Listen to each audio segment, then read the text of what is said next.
पढ़ रहे थे अपन। और मिडिल ईयर में 3 कर्ण अस्थिकाएं पाई जाती हैं। कर्ण अस्थिकाएं, ईयर ऑसिकल्स।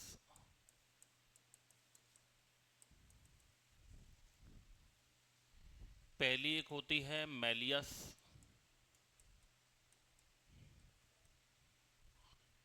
सबसे बाहर की तरफ होती है, पहली अस्थि होती है ये। इसकी संरचना, यहाँ से क्वेश्चन आया हुआ है आपके लास्ट बार 2022 में। संरचना होती है इसकी हैमर शेप्ड होती है, ये हथौड़े नुमा।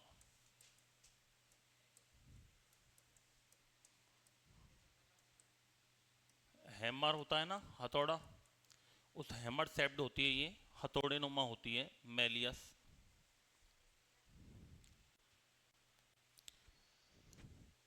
साइनोबियल हिंज जॉइंट के द्वारा जुड़ी रहती है आगे ये। साइनोबियल हिंज जॉइंट के द्वारा इनकस से जुड़ी रहती है। यह इनकस से साइनोबियल हिंज जॉइंट द्वारा जुड़ी रहती है। इनकस से साइनोबियल जॉइंट के द्वारा जुड़ी रहती है, साइनोबियल हिंज जॉइंट के द्वारा। मैलियस की संरचना होती है हथौड़े नुमा। हिंज जॉइंट क्या होता है? हिंज जॉइंट का मतलब होता है जो एक तरफ मुड़ती हो। जैसे ये हमारे कोहनी पर कौन सा जॉइंट होता है? हिंज जॉइंट होता है। घुटने पर कौन सा होता है? Hinge joint. इसको कब्जा संधि बोलते हैं। कब्जा संधि के द्वारा ये जुड़ी हुई रहती है। दूसरी एक आती है इनकस। इनकस की आकृति जो होती है वो निहाई शेप्ड होती है, एनविल, निहाई के समान। एनविल समझते हो? लोहार होता है ना, लोहार, लोहा कूटता है, तो लोहा जिस पर रख के कूटता है तो एक स्ट्रक्चर रखी रहती है नीचे लोहे का, वो होता है निहाई। इस तरीके का होता है कुछ,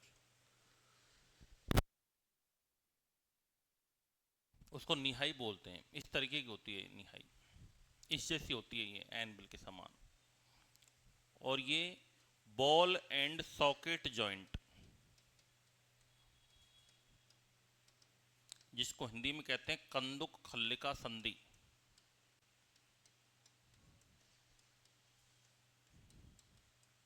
कंदुक खल्लिका संधि द्वारा, बॉल एंड सॉकेट जॉइंट के द्वारा किससे जुड़ी रहती है ये? स्टेपीस से जुड़ी रहती है।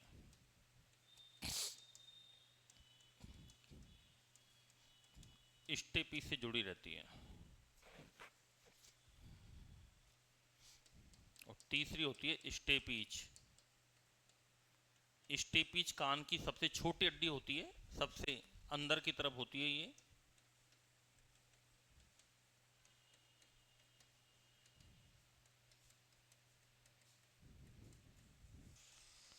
शरीर की सबसे छोटी हड्डी होती है।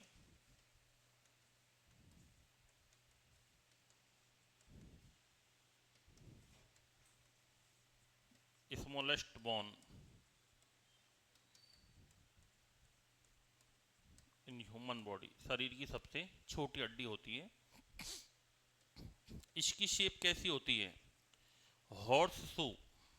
हॉर्स शू होता है ना, जो घोड़े पर जब व्यक्ति बैठता है तो नाल टाइप की होती है, इसमें वो पैर लगाता है, जिससे घोड़ा ज़्यादा भागता नहीं, उसको पटकता नहीं है, उसको उसको बोलते हैं हॉर्स शू। उसके जैसी होती है इसकी,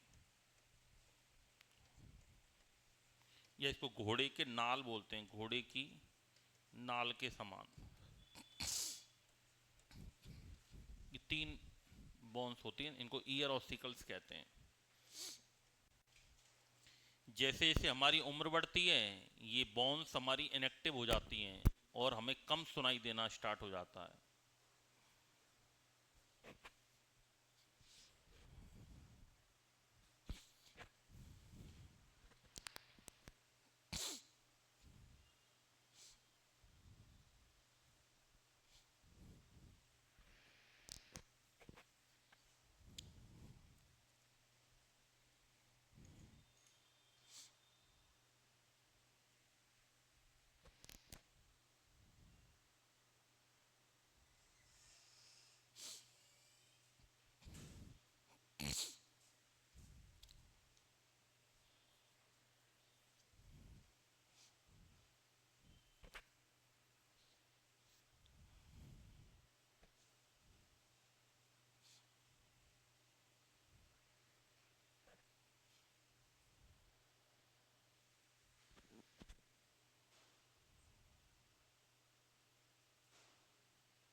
हो गया। तो ये तीन हड्डी हमारी, इनको ईयर ऑसिकल्स बोलते हैं, तीनों मिडिल ईयर में होती हैं। और तीसरा पार्ट होता है अंतःकरण। मेन यही होता है जिससे अपन सुनते हैं और हमारा बॉडी का बैलेंस बनता है, इंटरनल ईयर। इसके दो पार्ट्स में इसको बांटते हैं, एक तो अस्थि गहन बोनी लेवरिंथ,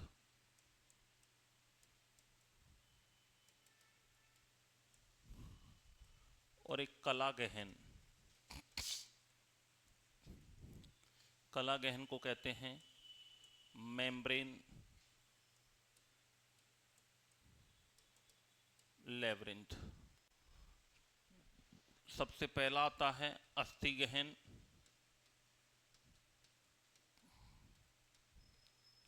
ये वाहिकाओं की श्रृंखला होती है, सीरीज ऑफ चैनल्स।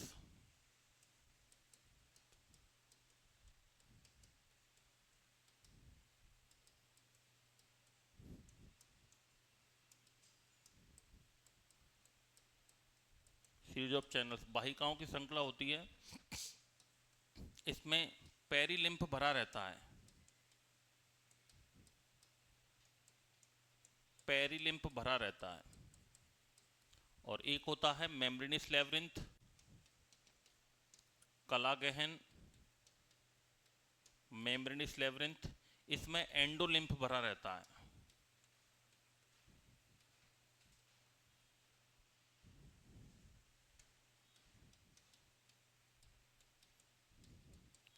लेवरिंथ का जो घुमावदार भाग होता है,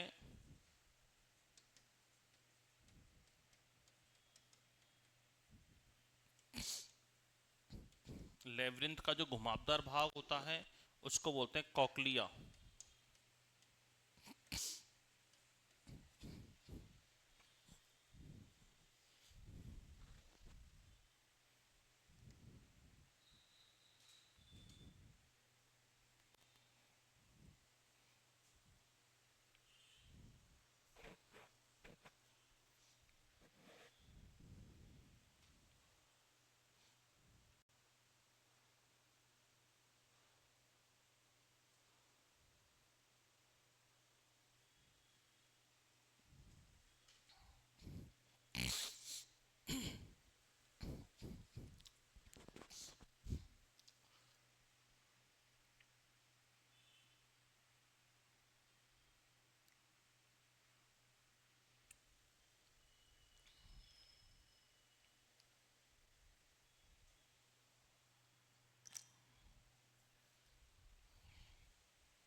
हो गया।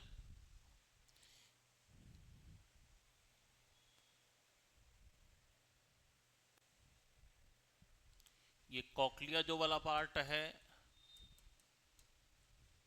ये एक मेम्ब्रेन के द्वारा, दो मेम्ब्रेन होती हैं, तीन पार्ट्स के अंदर डिवाइड रहता है। ये तीन पार्ट्स में डिवाइड रहता है। दो मेम्ब्रेन कौन कौन सी हैं? एक तो होती है बेसिलर मेम्ब्रेन,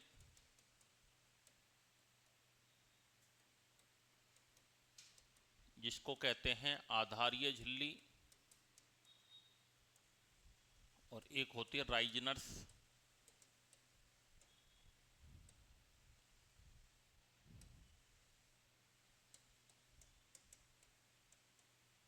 राइजनर्स मेम्ब्रेन। राइनर चिल्ली।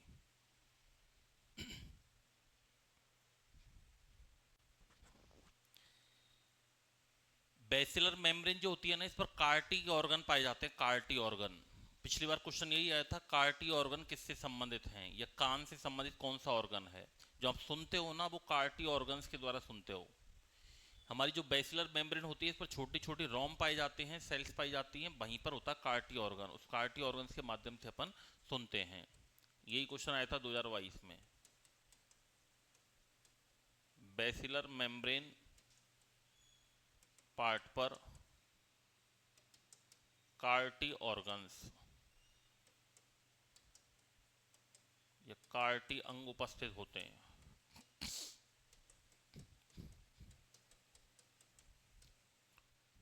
जो कि श्रवण, सुनने का काम करते हैं, सुनने की क्रिया से संबंधित होते हैं ये।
हो गया।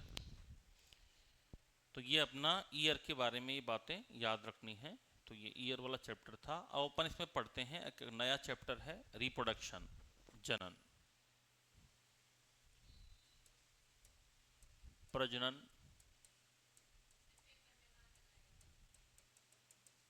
पेपर में कहाँ तक आएगा, आपको बोला होगा ना सर ने, नहीं बोला था क्या?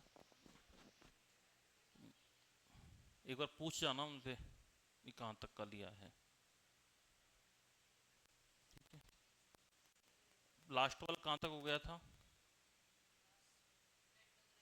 एंडोक्राइन हो गया ना। उसके बाद नर्वस का थोड़ी हुआ अभी। हाँ, तो एक तो नर्वस सिस्टम का होगा, नर्वस का ही होगा, उसके बाद में नर्वस का होगा, नर्वस के बाद और ये लिया है, तो नर्वस और आई का मान लो।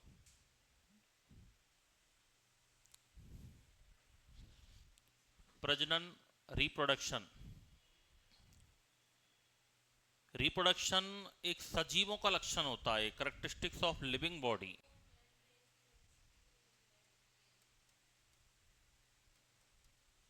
करेक्टर ऑफ लिविंग बॉडी, सजीवों का एक मुख्य लक्षण है ये। प्रत्येक जीव, चाहे कोई भी जीव हो, अपनी वंश परंपरा को बनाए रखने के लिए प्रजनन क्रिया करता है, रिप्रोडक्शन करता है। विदाउट रिप्रोडक्शन के वंश की उत्पत्ति या वंश को बनाए रखना संभव नहीं है।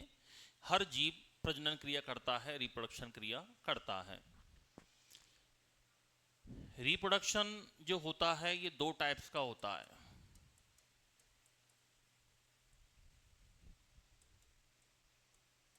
एक तो होता है अलैंगिक जनन, जिसको बोलते हैं सेक्सुअल रिप्रोडक्शन।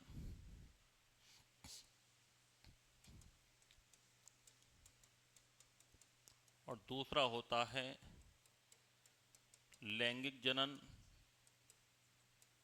जिसको बोलते हैं सेक्सुअल रिप्रोडक्शन।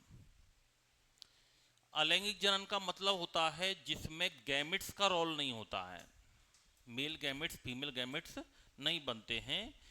कोई भी सोमेटिक पार्ट से, कोई भी शरीर के कायिक भाग से कोई नई ऑफस्प्रिंग बन जाए, कोई नई संतति का निर्माण हो जाए, उसको बोलते हैं अलैंगिक जनन। इसको सोमेटिक रिप्रोडक्शन भी बोल सकते हैं।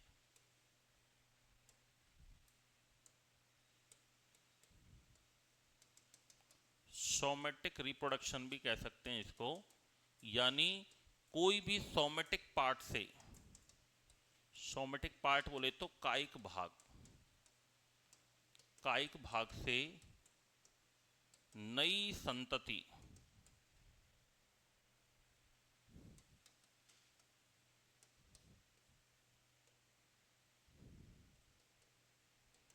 न्यू ऑफस्प्रिंग, नई संतति का निर्माण हो जाता है, उसको बोलते हैं अलैंगिक जनन। फॉर एग्जाम्पल बैक्टीरिया में होता है बाइनरी फिजन के द्वारा, अमीबा के अंदर होता है, युगलिना के अंदर होता है, पैरामीशियम के अंदर होता है, प्लाज्मोडियम के अंदर होता है, हाइड्रा में होता है। इन सब के अंदर कैसा होता है? एसेक्सुअल रिप्रोडक्शन होता है। Bacteria, amoeba, Euglena, paramecium, Plasmodium, hydra, इनमें गैमेट्स नहीं बनते, यानी इनमें गैमेट्स का कोई योगदान नहीं होता, गैमेट्स का कोई रोल नहीं होता, उसको बोलते हैं अलैंगिक। और लैंगिक का मतलब होता है जिसमें गैमेट्स बनते हैं, गैमेट्स फॉर्मेशन होता है,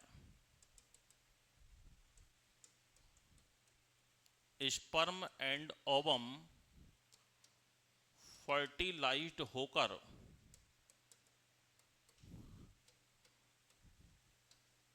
जायगोट,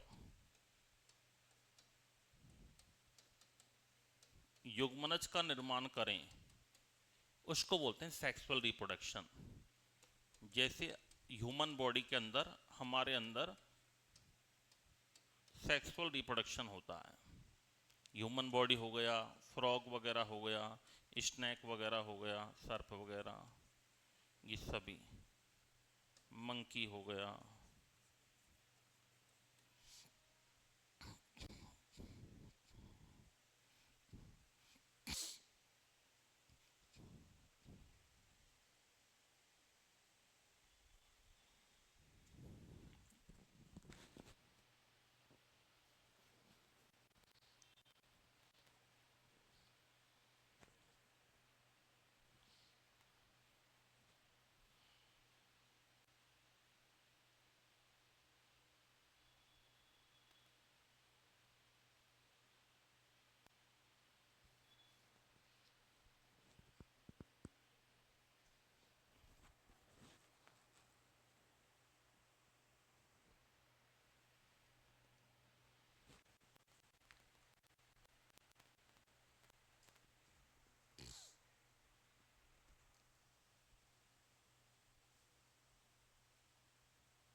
मानव जो है ह्यूमन,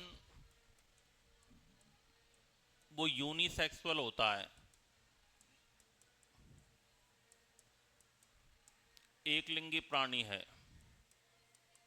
यानी मेल और फीमेल अलग अलग होते हैं, यानी मेल एंड फीमेल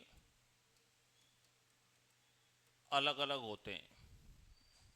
ह्यूमन एक लिंगी प्राणी है और इसमें सेक्सुअल बाइमॉर्फिज्म पाया जाता है, लैंगिक द्विरूपता पाई जाती है, यानी मेल और फीमेल को एक्सटर्नल कैरेक्टर्स के आधार पर पहचाना जा सकता है।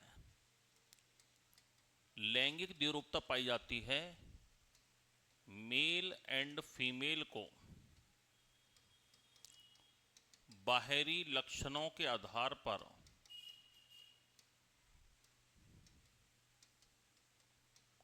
पहचाना जा सकता है। मेल और फीमेल को बाहरी लक्षणों के आधार पर पहचाना जा सकता है।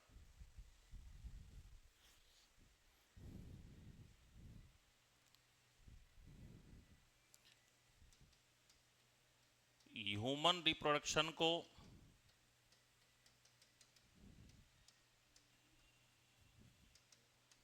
दो पार्ट्स के अंदर डिवाइड किया है।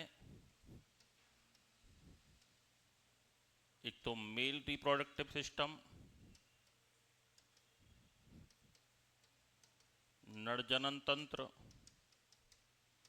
और एक दूसरा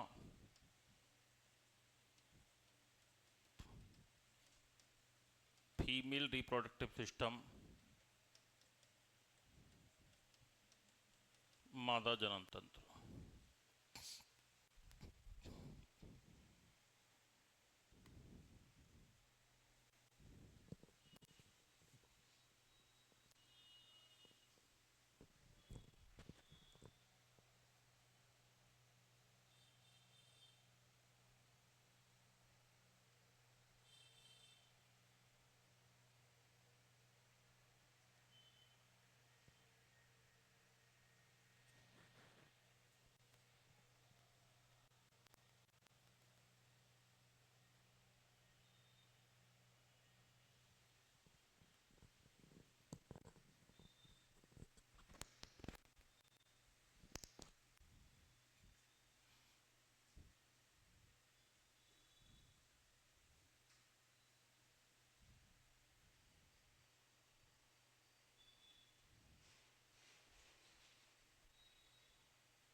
सबसे पहला मेल रिप्रोडक्टिव सिस्टम।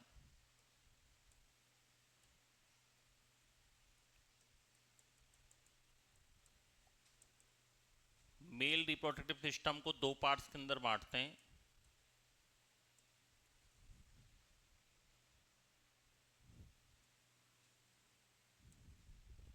एक तो आते हैं प्राइमरी ऑर्गन,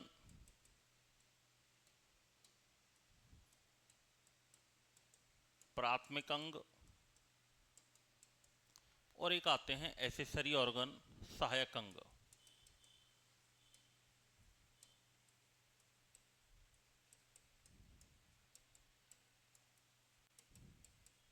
एसेसरी ऑर्गन, सहायक अंग।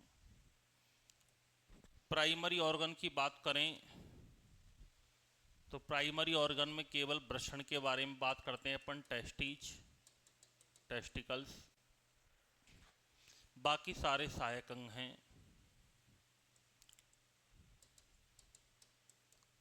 वृषण कोश, स्क्रोटल सैक, अधिवृषण, एपिडिडाइमिस,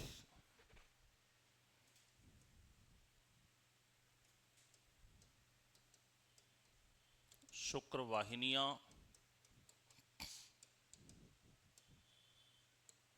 बास्ट डिफरेंस, सहायक जनन ग्रंथियां, एक्सेसरी रिप्रोडक्टिव ग्लैंड्स,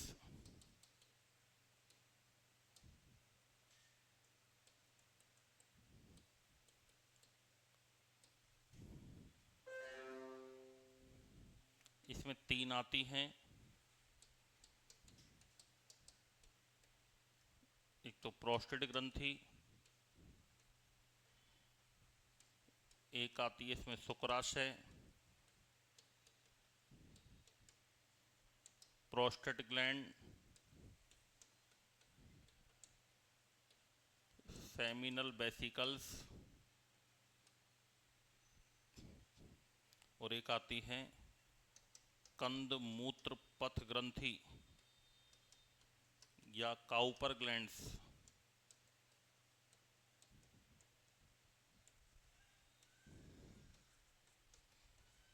शिश्न पेनिस,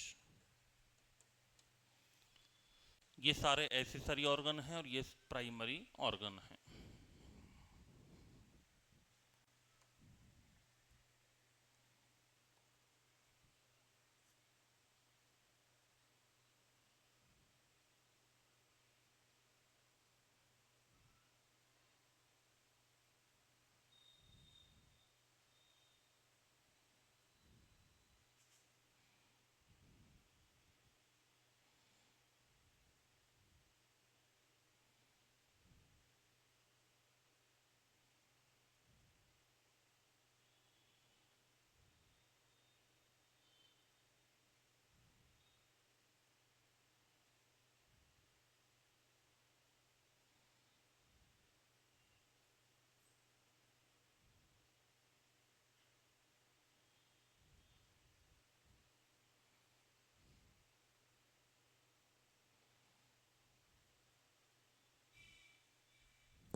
हो गया।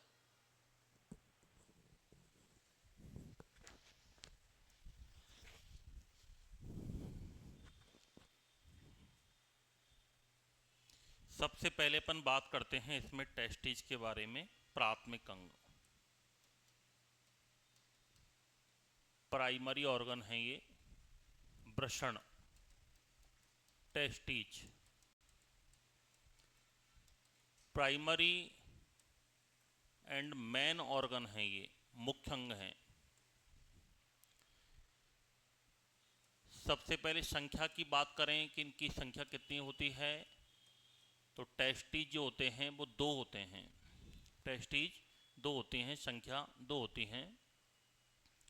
प्राइमरी शेप की बात करें तो शेप होती है ओव्यूल शेप्ड।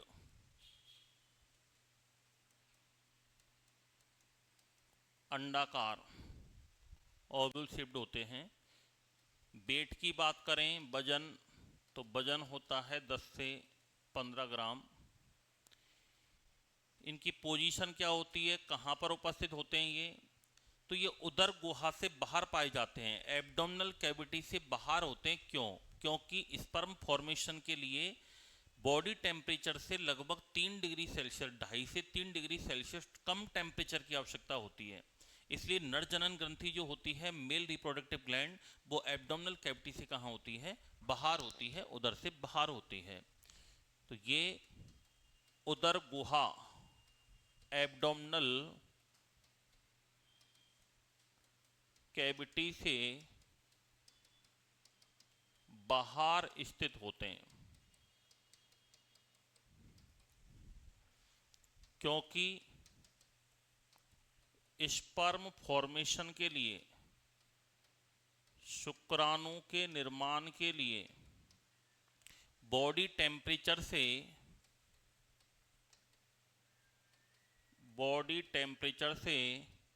लगभग 2.5 से 3 डिग्री सेल्सियस कम टेम्परेचर की आवश्यकता होती है। बॉडी टेम्परेचर से कम टेम्परेचर होगा। हमारा टेम्परेचर एनी टाइम सेम रहता है 36.9। हम समतापी जीव हैं, वार्म ब्लडेड हैं, हमारा टेम्परेचर बदलता नहीं है। तो इतने टेम्परेचर पर 36.9 पर स्पर्म फॉर्मेशन नहीं होता है। इसलिए वृषण कहाँ पाए जाते हैं, उदर गुहा से बाहर पाए जाते हैं। ये मेल रिप्रोडक्टिव ग्लैंड के रूप में काम करते हैं, ये नर जनन ग्रंथि के रूप में कार्य करते हैं। ये function as a male reproductive gland.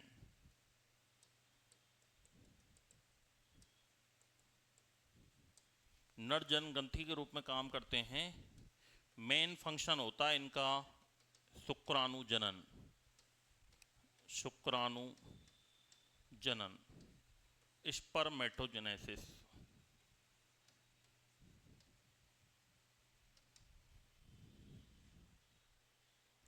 Main function होता है इनका स्पर्मेटोजेनेसिस, शुक्राणु जनन का काम करते हैं।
टेस्टीज की बात कर रहे हैं अपन। टेस्टीज की संख्या कितनी होती है? नंबर 2, शेप होती है ओव्यूल शेप्ड अंडाकार, वेट होता है 10 to 15 ग्राम।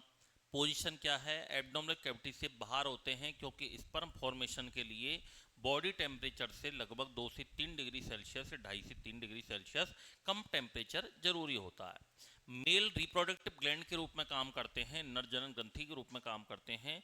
मेन फंक्शन क्या होता है इनका? शुक्राणु जनन होता है, स्पर्मेटोजेनेसिस की क्रिया होती है। अगर हम ओनली वृषण की स्ट्रक्चर की बात करें तो इसे ओव्यूल शेप्ड होता है ये। इसके अंदर 2 लेयर पाई जाती हैं।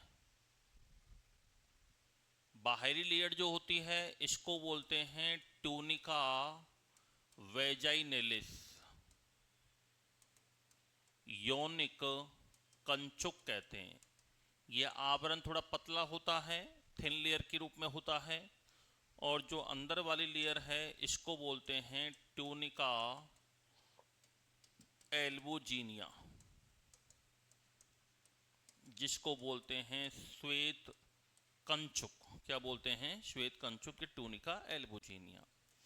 प्रत्येक वृषण के अंदर कई सारी छोटी छोटी ऐसे पालिकाएं पाई जाती हैं, 250 से 300, लगभग 250 से 300 इस प्रकार की स्ट्रक्चर पाई जाती हैं। इनको बोलते हैं वृषण पाली, टेस्टिकल्स लोब्यूल्स।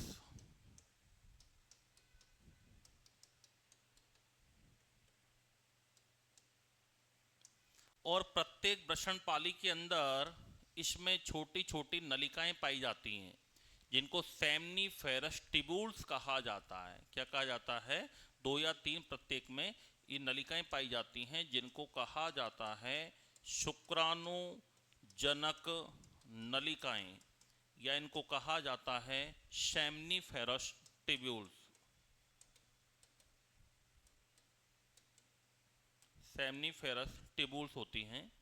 ये सेमनीफेरस ट्यूब्यूल्स जो होती हैं, इनके चारों ओर एक लेयर पाई जाती है। अपन एक के लिए बना लेते हैं केवल। इस लेयर को बोलते हैं ट्यूनिका प्रोपिया। क्या बोलते हैं इसको? ट्यूनिका प्रोपिया। ये ट्यूनिका प्रोपिया का चारों ओर का जो लेयर है वो जर्मिनल एपिथेलियम टिश्यूज से मिलकर बना होता है, जनन उपकला ऊतकों से मिलकर बना होता है। और जर्मिनल एपिथेलियम टिश्यूज के अंदर 2 प्रकार की सेल्स होती हैं, एक तो सर्टोली सेल्स और एक होती है स्पर्मेटोगोनियल सेल्स, शुक्राणु जनक कोशिकाएं, और एक होती है सर्टोली कोशिकाएं, या इनको आलंबन कोशिका भी कहते हैं। सपोर्टिंग सेल्स कहा जाता है सर्टोली सेल्स को, या नर्स सेल्स भी कहते हैं, धात्री कोशिका के नाम से भी जाना जाता है। एक वृषण के अंदर कौन सी कोशिकाएं पाई जाती हैं? लीडिंग सेल्स होती हैं। कौन सी कोशिकाएं होती हैं? लीडिंग सेल्स होती हैं, या इनको अंतराली कोशिकाएं भी कहते हैं। इन लीडिंग सेल से या अंतराली कोशिकाओं से ही जो हार्मोन्स का सीक्रेशन होता है उसे एंड्रोजन्स कहते हैं। क्या कहते हैं? एंड्रोजन्स। जिसका एग्जाम्पल आता है टेस्टिस्टेरोन। और टेस्टिस्टेरोन हार्मोन क्या काम करता है? मेल की सेकेंडरी सेक्सुअल कैरेक्टरिस्टिक्स, द्वितीयक लैंगिक लक्षणों का क्या करता है? निर्धारण करता है। आवाज का भारी होना, त्वचा का कठोर होना, शरीर पर बालों का अधिक होना, इस प्रकार के लक्षणों का निर्धारण कौन करता है? टेस्टिस्टेरोन हार्मोन के द्वारा किया जाता है। और वृषण के साइड में जो एक स्ट्रक्चर पाई जाती है, वृषण के साइड में एक स्ट्रक्चर पाई जाती है इस प्रकार से कौमाकार आकृति के रूप में, इसको बोलते हैं एपिडिडाइमिस। एपिडिडाइमिस, या इसको अधिवृषण कहते हैं। ये क्या काम करता है? स्पर्म का फॉर्मेशन तो होता है किसमें? टेस्टिज में। और टेस्टिज में भी कहाँ होगा? सेमनीफेरस ट्यूब्यूल्स के अंदर होगा। जो स्पर्मेटोजेनेसिस क्रिया होती है वो कहाँ पर होती है? सेमनीफेरस ट्यूब्यूल्स के अंदर होती है।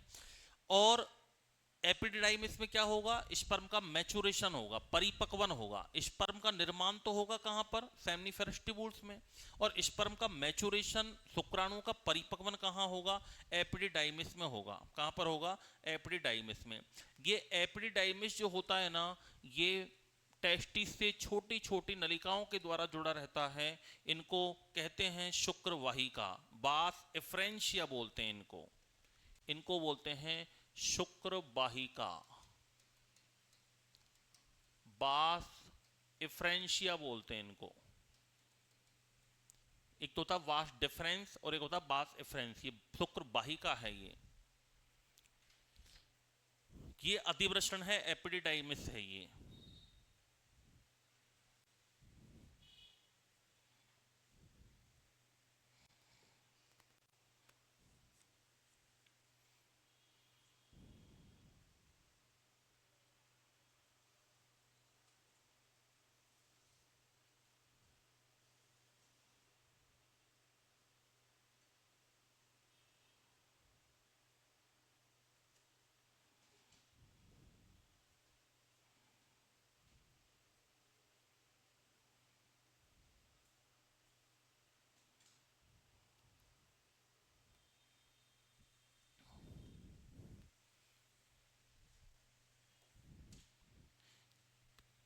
ये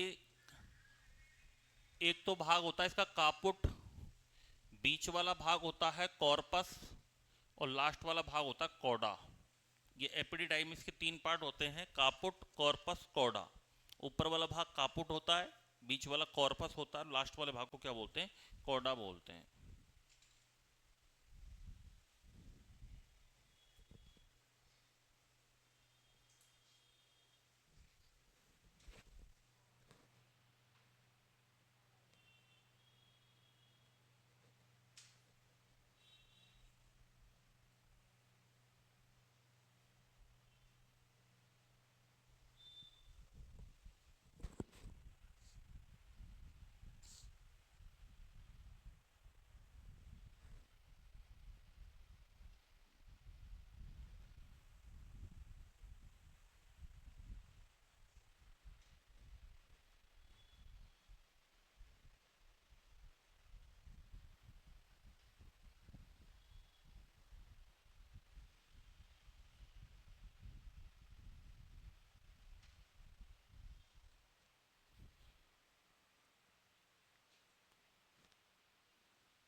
तो डायग्राम बना लो ये, बाकी अपन पढ़ेंगे मंडे को। मैं कल ऑफ पे रहूंगा, कल छुट्टी रहेगी मेरी, ठीक है। इसके बाद क्लास होती है क्या आपकी? ठीक है, वो पहले करवा देंगे।